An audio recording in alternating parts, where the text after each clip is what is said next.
നമുക്ക് പറ്റുന്ന അപകടമാണ്. കർത്താവ് എന്താ ഇവരെ ഒന്നും ചെയ്യാത്തത്? നമ്മുടെ പലരുടെയും സങ്കടമല്ല. ഇവനൊക്കെ ഈ കുരുത്തക്കടെല്ലാം കാണിച്ചിട്ടും ഇവനെന്താ ഒരു ശിക്ഷയും കിട്ടാത്തത്? ഇവനൊക്കെ ഇങ്ങനെ വളർന്ന് പോവുകയാണല്ലോ. അതിനെ എങ്ങനെയാണ് മനസ്സിലാക്കേണ്ടത്? ഈ സെന്റൻസിൽ അത് കൃത്യം നിങ്ങൾക്ക് മനസ്സിലാകും. ഒന്ന് ശ്രദ്ധിച്ചിരുന്നാൽ മതി. I want mercy for me but justice for them. കേട്ടു നോക്കിക്കേ. I want mercy for me but justice for them. എനിക്ക് കരുണ കിട്ടണം, പക്ഷെ അവർക്ക് നീതി. അപ്പൊ നീതിയുടെ ഭാഗമായിട്ട് എന്തും കൂടെ വരും? ശിക്ഷ. എനിക്ക് കരുണ, ഞാൻ കർത്താവിന്റെ കരുണയൊക്കെ അനുഭവിച്ച് ഇങ്ങനെയൊക്കെ അങ്ങ് പോണം, പക്ഷെ അവരുടെ മേൽ കർത്താവിന്റെ നീതി നടപ്പിലാക്കണം എന്നാഗ്രഹിക്കുന്ന ആത്മീയ അഹങ്കാരം,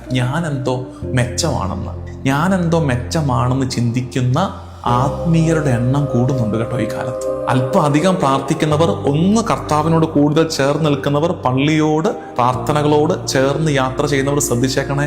ഒരിക്കലും ഞാൻ എന്തോ മെച്ചമാണെന്നൊരു തോന്നൽ തലേ കയറിയേക്കരുത്. അത് കയറുന്ന ദിവസം ഈ അപകടം വരികയാണ്. സ്പിരിച്വൽ പ്രൈഡ്, ആത്മീയ അഹങ്കാരം, ആരുമാരേക്കാൾ മെച്ചമാണെന്ന് വിചാരിക്കാതിരിക്കുക. ഇന്നതുണ്ട്. ചിലരുടെയൊക്കെ വർത്തമാനം കേൾക്കുമ്പോൾ നമുക്കൂടെ സങ്കടം വരും. ഇവന്മാരെ പോലെ ഞാൻ ഇങ്ങനെ കറങ്ങി നടക്കുമോ? ഞാൻ ഈ ഉഴപ്പൊന്നും കാണിക്കുമോ? ഞാൻ വെള്ളം ഓടിക്കത്തില്ല, ഞാനൊരു ചീത്ത പരിപാടിക്കും പോകുന്നില്ല. അത് പറഞ്ഞു മെല്ലെ ഒരു ആത്മീയ അഹങ്കാരം തലേ കയറുകയാണ്. Spiritual pride. അത് അൺകൺവേർട്ടഡ് സോണായിട്ട് കിടക്കുക. ഇത്രയും പ്രാർത്ഥിച്ചിട്ടും, ഇത്രയും കൊന്തയെല്ലിയിട്ടും, ഇത്രയും ബൈബിൾ വാക്യങ്ങൾ കാണാപ്പാടം പഠിച്ചിട്ടും, ഇത്രയും മുട്ടുമ്മ നിന്നിട്ടും, ആ തഴമ്പെല്ലാം മുട്ട വന്നിട്ടും, ഇത്രയും കൈവിരിച്ച് പിടിച്ചിട്ടും എന്താ ആ മേഖല ശരിയാകാത്തത്? That is your unconverted zone, spiritual pride. Should I not pity Nineveh? നിനക്ക് ആ ചെടിയോട് അനുകമ്പ തോന്നിയെങ്കിൽ എനിക്ക് നിനിവയോട് കരുണ കാണിക്കാൻ പാടില്ലെന്നുണ്ടോ എന്നാണ് കർത്താവിന്റെ ചോദ്യം. അതായത് കർത്താവിന്റെ കരുണയ്ക്ക് അതിര് നിശ്ചയിക്കാൻ നീ ആരാണ്?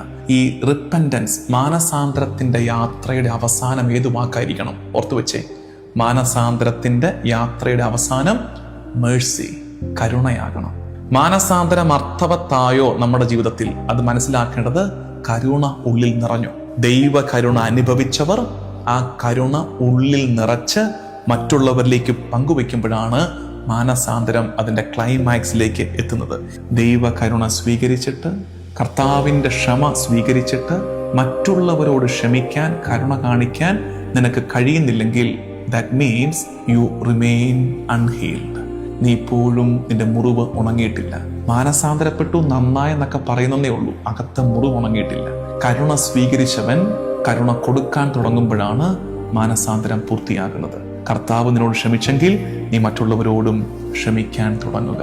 അതുകൊണ്ട് കരുണയാണ് മാനസാന്തരത്തിന്റെ ക്ലൈമാക്സ് എന്നോർത്തേക്കണേ.